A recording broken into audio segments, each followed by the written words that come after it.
Assalamualaikum warahmatullahi wabarakatuh.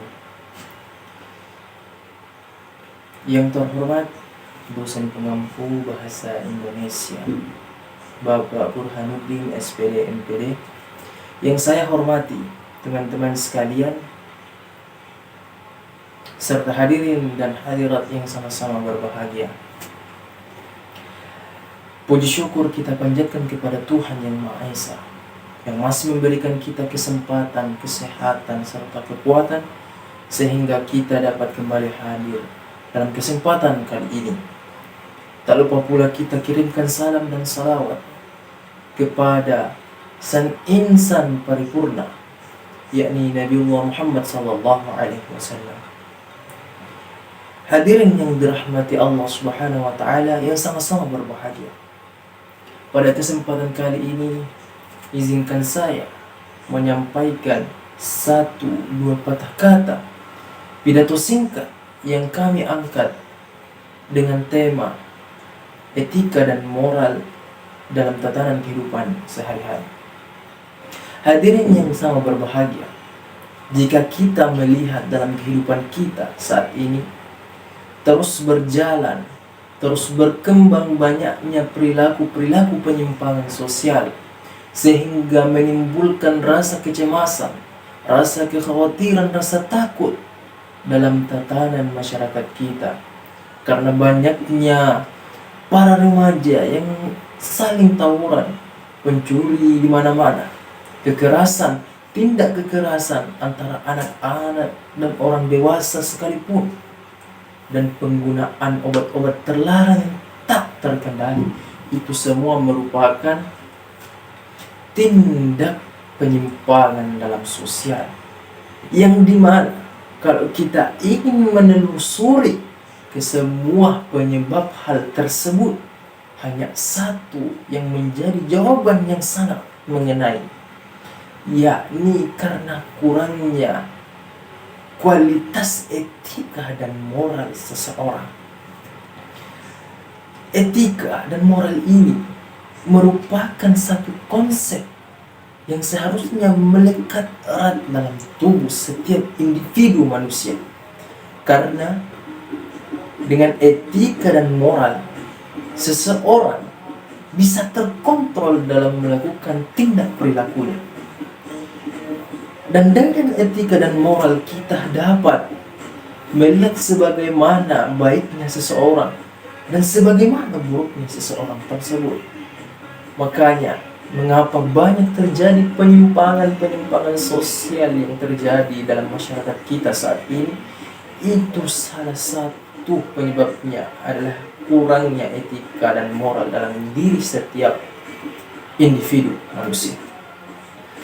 Lantas apa yang harus kita lakukan atas hal tersebut? Akankah kita berdiam diri saja melihat hal-hal tersebut berkesinambungan, berkelanjutan hingga 7 turunan kita? Tentu saja tidak. Hal ini adalah hal yang sangat miris, yang seharusnya sudah lama untuk kita putus, untuk kita tidak lanjutkan lagi, karena kontrol penuh ada pada diri kita masing-masing. Hadirin yang sangat berbahagia, maka untuk mengatasi hal tersebut, kita harus mulai dengan perbaikan etika dan moral kita.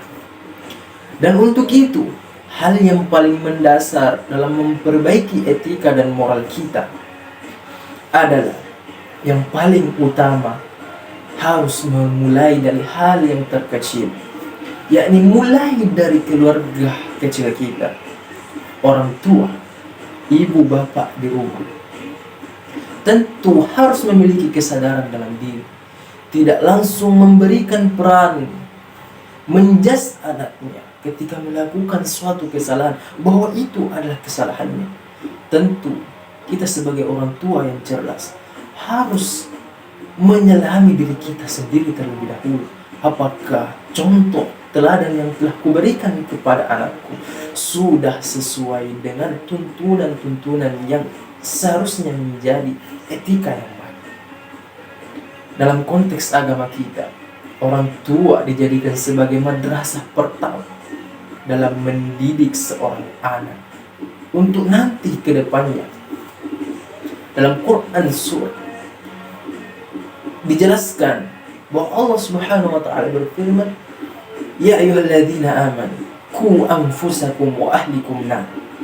Sudah sangat jelas Allah perintahkan kepada bagi keluarga, terutama kepala keluarga sang ayah, untuk menjaga dirinya serta keluarganya dari api neraka. Artinya apa? Dalam konteks ayat ini, orang tua memiliki peran penting dalam mendidik anaknya, menciptakan generasi-generasi yang berkualitas dan memiliki etika dan moral yang begitu sangat luar biasa. Sehingga bangsa dan negara kita tidak lagi dikatakan sebagai bangsa atau negara yang tertinggal. Bangsa tidak butuh orang-orang yang orientalis tapi tidak memiliki moralitas. Bangsa kita hanya kurang orang-orang yang memiliki moralitas yang tinggi. Sehingga apabila kita ingin menghitung jari mereka-mereka yang memiliki moralitas yang tinggi, yang baik kualitasnya, itu masih bisa dihitung. Tetapi untuk menghitung orang-orang yang orientalis memang sudah sangat banyak dalam negara kita. Tapi mereka, tidak banyak dari mereka yang paham akan etika dan moralitas. Maka dari itu, seorang orang tua, ibu dan bapak, sebagai madrasah yang paling awal, tentu memberi pengajaran yang tepat dan tentunya sesuai dengan syariat dalam agama kita.